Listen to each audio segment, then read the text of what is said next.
नमस्कार मित्रों, मैं आपसे सीधा सवाल करता हूँ कि आपने पिछली बार कोई पूरी किताब कब पढ़ी थी।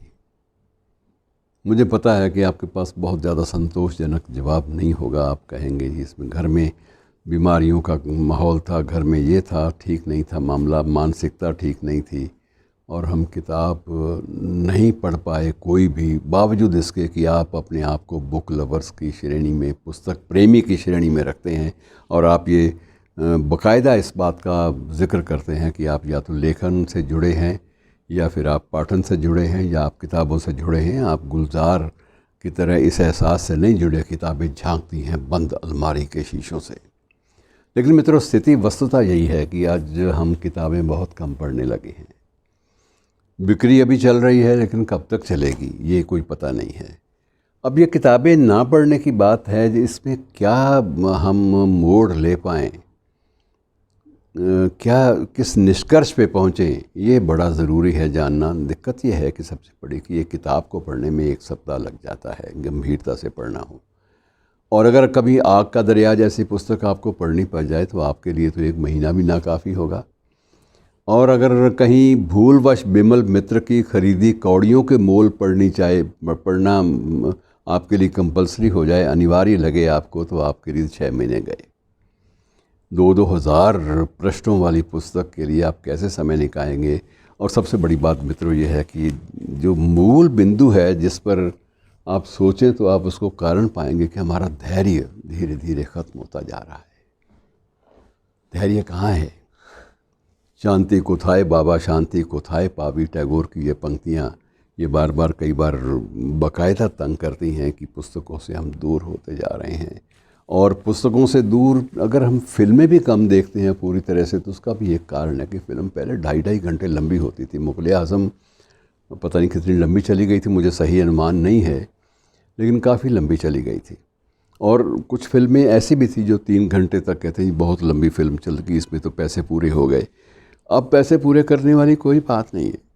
अब फिल्में भी लोग कोई लंबी फिल्में अधिक समय तक देख नहीं पाते। बीच में ब्रेक लेने के बावजूद उनको लगता है कि चलिए हो गया, पता लग गया अब क्या होने वाला है, तो देख ली फिल्म और बातें कर ली, सिनेमा हॉल देख लिया, माहौल बदल लिया, चलें घर और या घूमने के लिए निकल जाएं तो ज़्यादा अच्छा है। और उसके बाद हम निकल आते हैं। संकट यहाँ भी यही है कि धैर्य नहीं है। अब दिक्कत यह है कि जब ये रील और मीम का ज़माना आ गया है, मनोरंजन के लिए 1 मिनट की रील्स जो हैं उनके माध्यम से हम गुज़र कर एक गीत या एक धुन सुन के हमारी संतुष्टि हो जाती है। और मीम के माध्यम से भी, ये भी एक मीडिया का रूप है, मीम के माध्यम से भी हम 1 या 2 पल बिताकर किसी भी थॉट के साथ, किसी विचार के साथ, किसी धुन के साथ, उसके बाद हम संतुष्ट हो जाते हैं। मित्रों, वस्तुतः धैर्य हमारा धीरे धीरे और भी घटता जा रहा है। अब सवाल यह है कि ऐसे माहौल में सृजन जो है वो कैसे हो। ये संकट सबसे बड़ा है। सृजन का संकट मैं समझता हूँ कि ये ज़्यादा लिखने वालों के लिए मुसीबत है कि ऐसे में वो क्या करें। किसी भी विषय पर केंद्रित होने के लिए पहले समय लगता था। समय लगने का अंदाज़ा आप लगाइए कि वृंदावन लाल वर्मा जब ऐतिहासिक उपन्यास लिखते थे, मृगनयनी जैसे उपन्यास, तो बाकायदा उस मृगनयनी के पूरे परिवेश का अध्ययन करते थे। अगर विष्णु प्रभाकर ने आवारा मसीहा लिखा तो आवारा मसीहा लिखने के लिए उन्होंने शरत के एक पात्र के घरों में जाकर देवदास के जो संस्कृति जिसका वर्णन शरत ने किया था, उसके पूरे माहौल का उन्होंने अध्ययन किया। अध्ययन करने के बाद वो आवारा मसीहा लिख पाए। और ये अध्ययन अब नहीं होता। और जब अध्ययन हम कर नहीं सकते, घटना स्थल पर हम जा नहीं सकते, जिस नायक पर हम केंद्रित हैं उस नायक का परिवेश हम देख नहीं पाते, करीब से देखने का हमारे पास समय नहीं है। मित्रों, हर चीज़ में तो आपके हाथ ये इंटरनेट नहीं आएगा। इंटरनेट आपको कुछ इमेजेस दे देगा, लेकिन इमेजेस से जो अंतर प्रेरणा है वो तो रह जाएगी। ऐसे माहौल में क्या करें? एक हाल ही में एक प्रयोग कुछ स्कूली बच्चों के लिए हुए और उसका ही जो रिस्पांस आया, उसका जो प्रतिध्वनि वहाँ से मिली, जो उत्तर मिला, जो सभी बच्चों से, तो वो बड़ा अच्छा मिला। तो लगता है कि एक वो रास्ता है जिस रास्ते से हम लोग सृजन की धारा को अक्षुण्ण रूप से जीवित रख सकते हैं। धारा क्या है? उन्होंने एक विषय दिया, मैं और मेरा गांव। इस पर ओरिजिनल मौलिक रूप से आधे घंटे में एक प्रस्ताव या एक कहानी लिखकर ले आइए।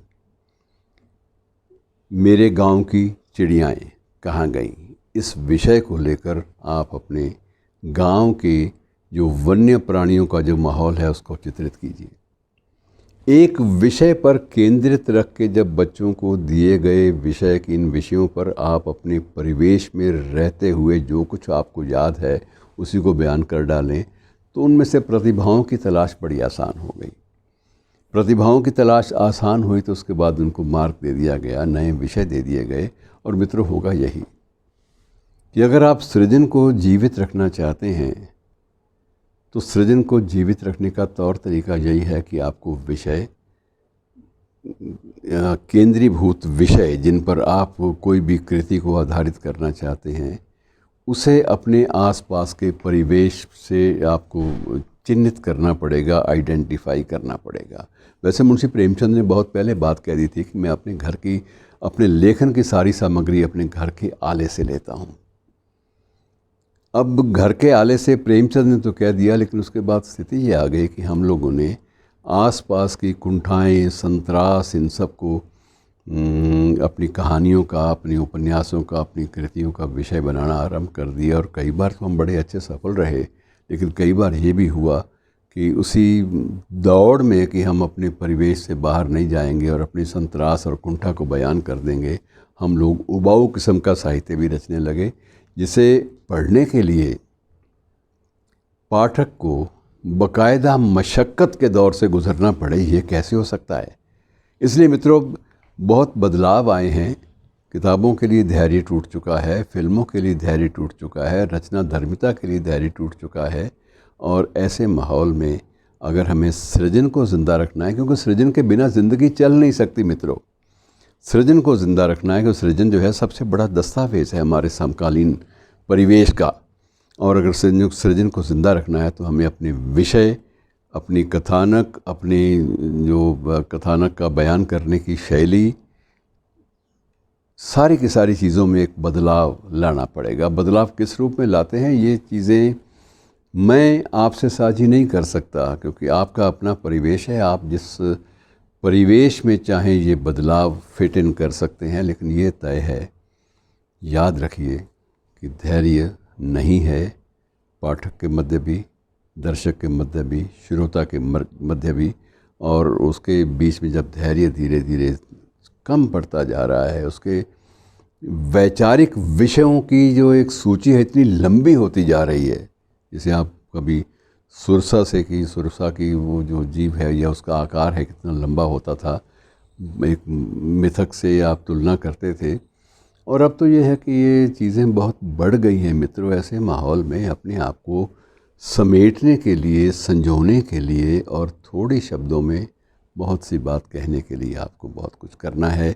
और जब सृजन की दुनिया में निकले हैं तो कुछ ऐसे चीज़ें गढ़िए जिनके माध्यम से आप कुछ सही मानों में अपने समकालीन परिवेश का दस्तावेजीकरण कर सकें। धन्यवाद।